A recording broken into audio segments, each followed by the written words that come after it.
क्या आप भी जानना चाहते हैं कि अगर आपने पिछले 17 सालों से एसआईपी की होती एप्टाबार लेबॉरेटरी में तो आज आपके पास कितना रिटर्न होता? हर साल आपको कितना डिविडेंड मिलता?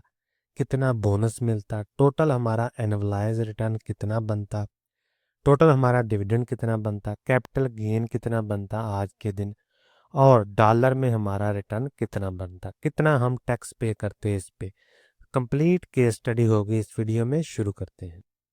शुरू करने से पहले कुछ चीज़ें जो हैं वो आप जान लें कि ये जो मैंने प्राइस सेलेक्ट की है हर साल की, ये मैंने उस साल की टॉप प्राइस सेलेक्ट की है ताकि हम एक वर्स्ट केस सिनेरियो क्रिएट कर सकें, ताकि हमें पता चल सके कि अगर हम हर साल 1 जनवरी को इस शेयर में एसआईपी करते 1 लाख रुपए की, यानी 1 लाख रुपए हम इन्वेस्ट करते, तो हमें आज के दिन टोटल कितना रिटर्न मिलता और हर साल हमें कितना रिटर्न मिलता। और प्राइस मैंने हर साल की हाई सेलेक्ट की है ताकि हम एक वर्स्ट केस सिनेरियो जो है वो क्रिएट कर सके। शुरू करते हैं, देखते हैं हमें क्या मिलता है। तो 2009 में हम 1 लाख रुपए इन्वेस्ट करेंगे। 2009 में हाई प्राइस होती है 126.5 और शेयर हमें मिलते हैं 791। 2009 में ये कंपनी हमें एक डिविडेंड देती है 9 रुपये पर शेयर के हिसाब से, जिसकी वैल्यू बनती है 7,000। इसी तरह 2010 में हम 1 लाख रुपए इन्वेस्ट करेंगे। 120 हाई प्राइस होती है और शेयर हमें मिलते हैं 833। 2010 में ये कंपनी हमें एक डिविडेंड देती है 3 रुपये पर शेयर के हिसाब से, जिसकी वैल्यू बनती है 4,872। इसी तरह 2011 में दोबारा हम 1 लाख रुपए इन्वेस्ट करते हैं। 110 रुपये हाई प्राइस होती है और 907 हमें शेयर मिलते हैं। 2011 में भी ये कंपनी हमें डिविडेंड देती है 3 रुपये पर शेयर के हिसाब से, जिसकी वैल्यू बनती है 7,593, जो कि हम डिविडेंड की मद में ले लेते हैं अपने बैंक अकाउंट में।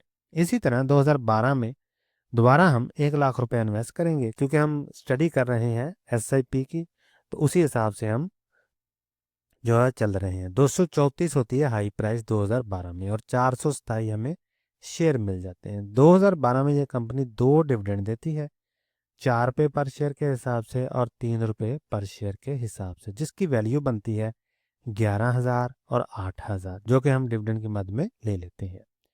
इसी तरह 2013 में हम 1 लाख रुपए इन्वेस्ट करेंगे। 456 हाई प्राइस होती है और 219 हमें शेयर मिल जाते हैं। टोटल शेयर हमारे पास हो जाते हैं 3,177। 2013 में भी ये कंपनी 2 डिविडेंड देती है, 4 रुपये और 3 रुपये के हिसाब से, जिसकी वैल्यू बनती है 12,000 और 9,000, जो कि हम डिविडेंड की मद में ले लेते हैं। इसी तरह 2014 में दोबारा हम 1 लाख रुपए इन्वेस्ट करेंगे। 913 हाई प्राइस होती है, 109 हमें शेयर मिलते हैं, 3286 टोटल शेयर हो जाते हैं। और 2014 में भी ये कंपनी हमें 4 रुपये और 3 रुपये के हिसाब से डिविडेंड देती है, जिसकी वैल्यू बनती है 13,000 और 9,000, जो कि हम डिविडेंड की मद में ले लेते हैं। तो आपने देखा कि 2009 से लेकर 13 तक किस तरह हमें हर साल जो है वो डिविडेंड दिया है इस कंपनी ने। 2015 में चलते हैं। 1 लाख रुपए इन्वेस्ट करते हैं, 744 हाई प्राइस होती है, 134 शेयर मिलते हैं, टोटल शेयर हो जाते हैं जी 3420। 2015 में भी ये कंपनी 2 डिविडेंड देती है, 4.8 रुपीज़ पर शेयर के हिसाब से और 10 रुपये पर शेयर के हिसाब से, जिसकी वैल्यू बनती है 16,000 और 34,000, जो कि हम डिविडेंड की मद में ले लेते हैं। इसी तरह 2016 में दोबारा हम 1 लाख रुपए इन्वेस्ट करेंगे। हाई प्राइस होती है 984 और 102 शेयर मिलते हैं, 3522 टोटल शेयर हो जाते हैं। और 2016 में ये कंपनी 2 डिविडेंड अनाउंस करती है, 20 रुपये और 10 रुपये पर शेयर के हिसाब से, जिसकी वैल्यू बनती है 70,000 और 35,000, जो कि हम डिविडेंड की मद में रकम जो है वो बैंक अकाउंट में रिसीव कर लेते हैं। इसी तरह 2017 में दोबारा हम 1 लाख रुपए इन्वेस्ट करेंगे। 1145 हाई प्राइस होती है, 87 शेयर हमें मिलते हैं, 3609 टोटल शेयर हो जाते हैं, 30 रुपये और 10 रुपये पर शेयर के हिसाब से 2 डिविडेंड अनाउंस करती है 2017 में ये कंपनी, और हमें डिविडेंड की मद में रकम मिलती है 1,08,000 रुपया तकरीबन और 36,000 रुपया, जो कि हम डिविडेंड की मद में ले लेते हैं। तो आपने देखा कि 2009 से लेकर 2017 तक किस तरह ये कंपनी डिविडेंड दे रही है। इसी तरह 2018 में दोबारा हम 1 लाख रुपए इन्वेस्ट करेंगे। 750 हाई प्राइस होती है, 133 शेयर मिलते हैं, 3742 टोटल शेयर हो जाते हैं। और 2018 में भी ये कंपनी 2 डिविडेंड देती है, 30 रुपये पर शेयर के हिसाब से और 10 रुपये पर शेयर के हिसाब से, जिसकी वैल्यू बनती है 1,12,000 और 37,000 रुपया। ठीक है जी। इसी तरह 2019 में दोबारा हम 1,00,000 रुपये इन्वेस्ट करेंगे। 710 हाई प्राइस होती है, 141 शेयर मिलते हैं और 2019 में ये कंपनी एक डिविडेंड देती है 10 रुपये पर शेयर के हिसाब से, जिसकी वैल्यू बनती है 38,000। ठीक है, तो यहाँ से आपने ये भी देख सकते हैं कि हर साल इस कंपनी की हाई प्राइस जो है वो कितनी है। ठीक है जी। 2020 में दोबारा हम 1,00,000 रुपये इन्वेस्ट करेंगे। 782 हाई प्राइस होती है, 126 शेयर मिल जाते हैं, टोटल शेयर हो जाते हैं हमारे पास 4,009। 2020 में भी ये कंपनी हमें दो डिविडेंड देती है 7.5 रुपये का और 15 रुपये का, जिसकी वैल्यू बनती है 30,000 और 60,000। सिमिलरली 2021 में हम 1,00,000 रुपये इन्वेस्ट करेंगे। 820 हाई प्राइस होती है और शेयर हमें मिलते हैं 122। 2021 में भी ये कंपनी दो डिविडेंड देती है 25 रुपये पर शेयर के हिसाब से और 20 रुपये पर शेयर के हिसाब से, जिसकी वैल्यू बनती है 1,00,000 रुपया और 82,000 रुपया तकरीबन, टैक्स के बगैर। टैक्स की बात हम लास्ट में करेंगे। इसी तरह 2022 में दोबारा अगर हम 1,00,000 रुपया इन्वेस्ट करेंगे तो 764 हाई प्राइस होती है, 131 हमें शेयर मिलते हैं, टोटल शेयर हो जाते हैं 4,262। और 2022 में ये कंपनी हमें दो डिविडेंड देती है 20 रुपये पर शेयर के हिसाब से और 15 रुपये पर शेयर के हिसाब से, जिसकी वैल्यू बनती है 85,000 और 63,000, जो कि हम डिविडेंड की मद में ले लेते हैं। 2023 में दोबारा हम 1,00,000 रुपया इन्वेस्ट करेंगे। 514 हाई प्राइस होती है, 195 शेयर मिलते हैं, नो डिविडेंड नो बोनस। 2024 में दोबारा 1,00,000 रुपया इन्वेस्ट करेंगे। 1299 हाई प्राइस होती है, 77 शेयर मिलते हैं, नो डिविडेंड नो बोनस। 2025 में दोबारा 1,00,000 रुपया इन्वेस्ट करेंगे। 1,310 हाई प्राइस होती है, 76 शेयर मिलते हैं और 2025 में एक डिविडेंड देती है ये कंपनी 10 रुपये पर शेयर के हिसाब से, जिसकी वैल्यू बनती है 46,000 तकरीबन। तो आपने देखा कि एप्टाबाल लैबोरेटरी में 2009 से लेके 2026 तक हमें कितना डिविडेंड मिला, ईयर ऑन ईयर बेसिस पे कितना हमें बोनस मिला और कितना स्प्लिट अनाउंस किया। यानी हमने यहाँ तक स्टडी ये की कि इस कंपनी ने पिछले 17 सालों में हर साल हमें क्या दिया। बोनस कोई नहीं दिया, डिविडेंड कोई नहीं दिया, सॉरी डिविडेंड दिया है, बोनस कोई भी नहीं दिया। तो अभी हम बात करते हैं रिटर्न समरी, यानी आज के दिन अगर हम इस कंपनी को सेल ऑफ कर देते हैं तो हमें क्या रिटर्न मिलता है।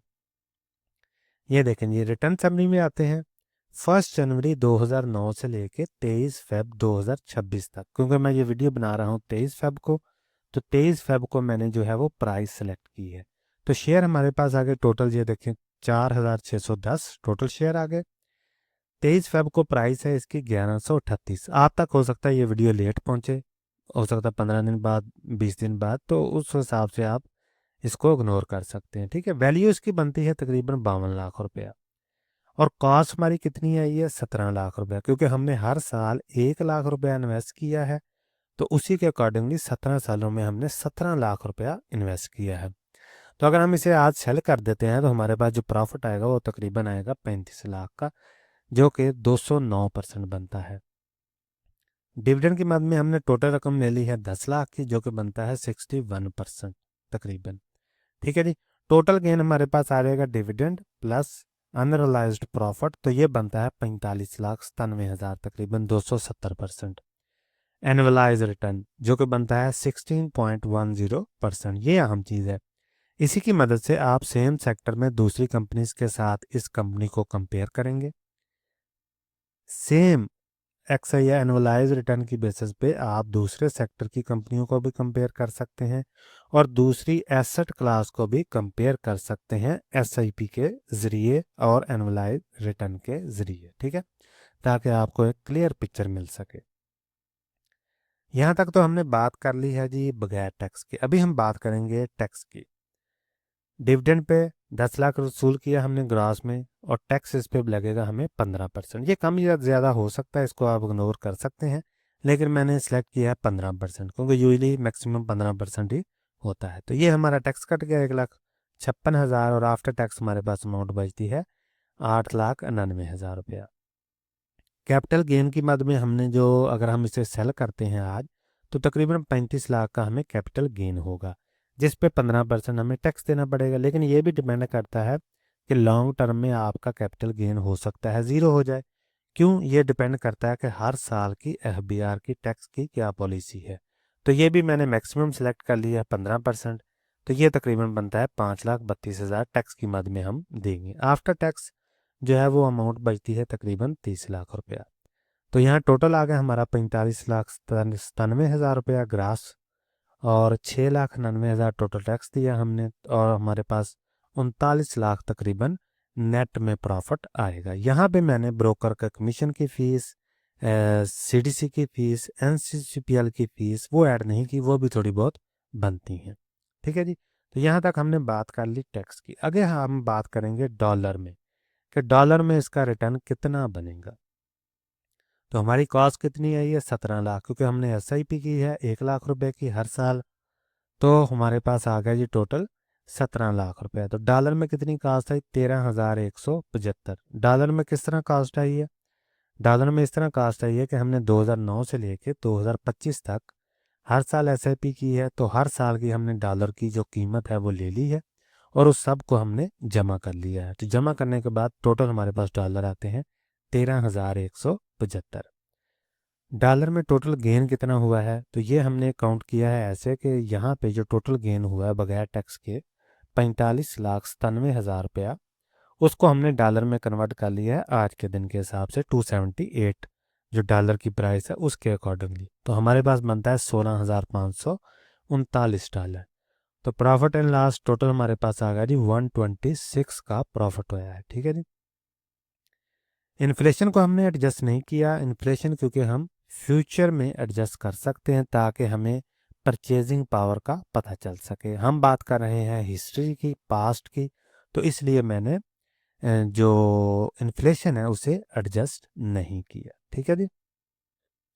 तो यहाँ तक हमने बात की है कि 2009 से लेकर 2025 तक इस कंपनी ने हमें हर साल कितना डिविडेंड दिया, कितना बोनस दिया है, और हमने ये बात की है कि टोटल हमारे पास कितना डिविडेंड आ जाता है, कितना कैपिटल गेन आता है, कितना हमारा एनुअलाइज रिटर्न बनता है, और हमें कितना हमने टैक्स पे किया इस पे, कितना हमारा डॉलर में रिटर्न आता है।